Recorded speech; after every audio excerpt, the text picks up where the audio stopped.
بنی اسرائیل کے 99 افراد کے قاتل کی توبہ کا واقعہ۔ بخاری و مسلم میں بنی اسرائیل کے ایک قاتل کا واقعہ نقل کیا گیا ہے۔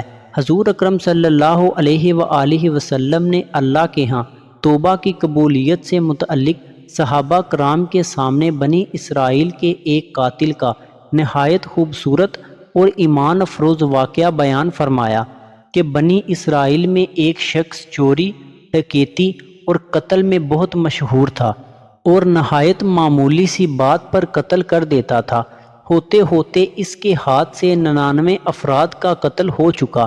اس کے بعد اس کے دل میں احساس پیدا ہوا کہ مجھے بھی تو اللہ کے یہاں جانا ہے۔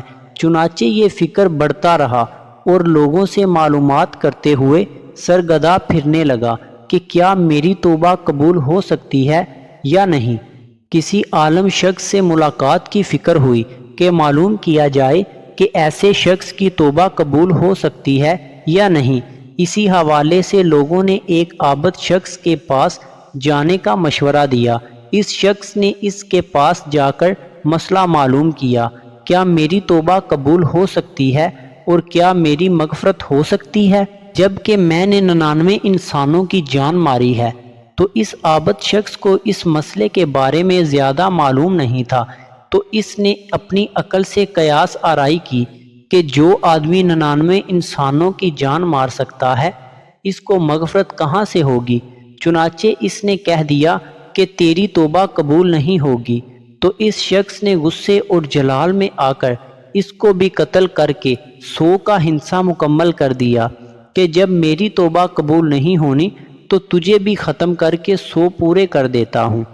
چنانچہ اس نے 100 کا حصہ مکمل کر دیا، مگر اس کے دل میں پھر بھی یہ خیال تھا کہ میری مغفرت کی کوئی نہ کوئی شکل ضرور موجود ہوگی۔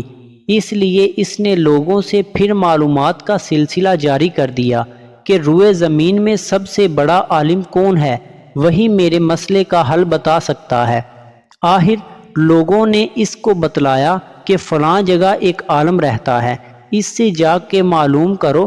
چنانچہ اس نے اس عالم صاحب کے پاس جا کر اپنی زندگی کی ساری کارگزاری سنائی اور 100 آدمیوں کو کس طرح سے قتل کیا، سارا کارنامہ سنا دیا۔ معلوم کیا کہ اب بتلائیے کہ میری توبہ قبول ہو سکتی ہے یا نہیں، کیا اللہ کے ہاں مجھ جیسے گناہ گار کے لیے بھی مغفرت کا کوئی خانہ ہے؟ تو اس عالم صاحب کو چونکہ علم تھا تو اس نے بتلایا کہ تیرے گناہ معاف کرنے میں اللہ کے ہاں کوئی رکاوٹ نہیں۔ اللہ کی رحمت کا سمندر تجھ جیسے گناہ گاروں کے گناہوں سے بہت بڑا اور بہت وسیع ہے۔ چنانچہ اس عالم صاحب نے اسے مشورہ دیا کہ تم فلاں جگہ سفر کر کے جاؤ، وہاں کچھ اللہ کے بندے رہتے ہیں، ان کا مشغلہ صرف اللہ کی عبادت ہے، ان کے ساتھ مل کر اللہ کی عبادت کرو اور نادم ہو کر اپنے گناہوں کی معافی مانگو، انشاءاللہ تمہاری مغفرت ہو جائے گی۔ جب اس شخص نے آدھا راستہ طے کر لیا تو ملک الموت آ گئے۔ اب اس کی روح لے جانے کا مسئلہ کھڑا ہوا۔ آسمانوں سے رحمت کے فرشتے بھی آئے اور عذاب کے بھی۔ رحمت کے فرشتے کہنے لگے اس کی روح لے جانے کا حق ہم کو ہے، اس لیے کہ یہ سچے دل سے تائب ہو کر عبادت کے لیے جا رہا ہے۔ عذاب کے فرشتے کہنے لگے کہ اس کی روح لے جانے کا حق ہم کو ہے، اسی لیے کہ اس شخص نے کبھی کوئی نیکی کا کام ہی نہیں کیا۔ اسی دوران آسمانوں سے ایک فرشتہ آیا۔ بعض روایات سے معلوم ہوتا ہے کہ یہ آنے والا فرشتہ حضرت جبرائیل امین تھے۔ چنانچہ اس فرشتے نے تشریف لا کر ان دونوں طرح کے فرشتوں کے درمیان یہ فیصلہ کیا کہ دونوں طرف کی مسافت ناپ کر کے دیکھ لو، جہاں سے آ رہا ہے اس کی مسافت قریب ہے یا جہاں جا رہا ہے وہاں کی مسافت، لہٰذا جہاں کی مسافت قریب ہو اس شخص کو وہاں والوں میں شمار کر دیا جائے۔